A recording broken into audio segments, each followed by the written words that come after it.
இயேசுவுக்கே புகழ்.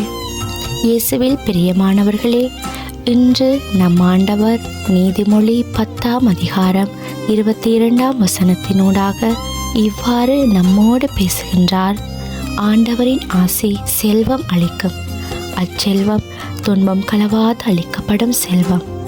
ஆம் பிரியமானவர்களே, இன்று நமக்கு கொடுக்கப்பட்டிருக்கிற செய்தி மிகவும் ஆழமானதும் அர்த்தமானதும் ஆகும்.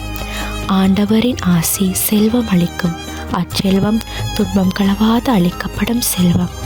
நாங்கள் இந்த உலகத்தில் வாழ்கிற காலங்களில் பிள்ளை செல்வம், கல்வி செல்வம், பொன்பொருள், அறிவு, ஆயுள் இப்படி அநேக செல்வங்களை சேர்த்து வைத்திருப்போம்.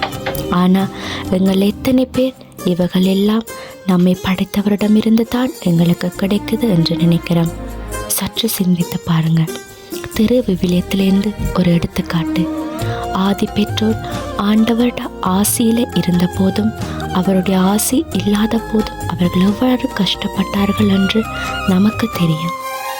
இப்போது நாங்கள் வாழ்ந்து கொண்டிருக்கிற இந்த வாழ்க்கை எங்களால் உருவாக்கப்பட்டது, நாங்கள் கஷ்டப்பட்டு உழைச்சது என்று நினைக்கிறவங்களா இருக்கிறீங்களா?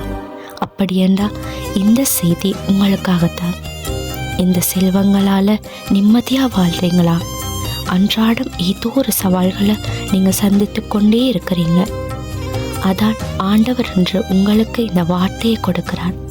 ஆண்டவருடைய ஆசி பெற்றவர்களாக நாங்கள் வாழ ஆசைப்படணும். அவர் எங்களுக்கு கொடுக்கிற ஆசி அநேக செல்வம் அளிக்குமா? ஆனால் அது இந்த உலக செல்வம் போன்றது அல்ல. நீங்கள் ஆண்டவருடைய செல்வத்தை நிறைவாக பெற்றுக்கொண்டீங்கண்டா அது ஒரு நாளும் துன்ப துயரத்தை எங்களுக்கு ஒரு போதும் தராது. விசுவசிக்கிறீங்களா? ஆமேன் சொல்லுங்க. இயேசுவின் நாமத்தினாலே ஆமேன்.